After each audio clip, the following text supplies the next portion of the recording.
کامیابیوں کی راہوں میں جس کا تذکرہ ضروری ہے وہ ماں ہے، جس کے بغیر زندگی ادھوری ہے۔ پھر ان کہانیوں کا مکمل ہونا بھی تم دیکھو گے، جن کے مکمل ہونے کا تصور بھی تم نہیں کر سکتے۔ مت بھولو، ناممکن اور نامکمل سے کہیں آگے اس کے کن کی رسائی ہے۔ حضرت علی رضی اللہ تعالیٰ عنہ نے ارشاد فرمایا، زیادہ سوچنا انسان کو ختم کر دیتا ہے، بس دعا کرو اور رب پر چھوڑ دو۔ گل سے لپٹی ہوئی تتلی کو گرا کر دیکھو، آندھیوں تم نے درختوں کو گرایا ہوگا۔ مجھے کن فیکون کے نام سے عشق ہے، ساری باتیں اسی نقطے پر آ کر رک جاتی ہیں، جب اللہ کہتا ہے ہو تو پھر ہو جا۔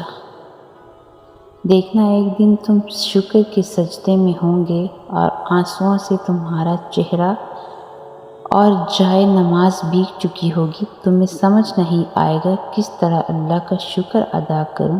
انشاءاللہ تمہارے خاموش سجدے اور انکہی باتیں خدا کے ہاں بہت خاص مقام رکھتی ہیں۔ اے ایمان والو، اللہ کی اطاعت کرو اور رسول کی اطاعت کرو اور اپنے اعمال کو برباد نہ کرو۔ جو رب انار کے دانوں کو ترتیب دینے پر قدرت رکھتا ہے، بے شک وہ ہمارے حالات بدلنے پر بھی اختیار رکھتا ہے۔ دعائیں تو اس چیز کو بھی تم تک کھینچ لاتی ہیں جو تمہارے نصیب کا حصہ نہیں ہوتی۔ نبی کریم صلی اللہ علیہ وآلہ وسلم نے فرمایا، میں نے قبر سے زیادہ کوئی اور بھی ناک منظر نہیں دیکھا، یا اللہ قبر کی سختی سے ہماری حفاظت فرمانا۔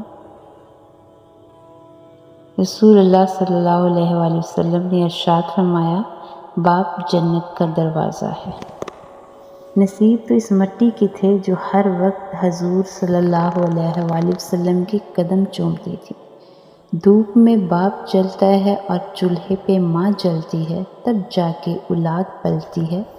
اللہ رب العزت سب کے والدین کو سلامت رکھے، آمین۔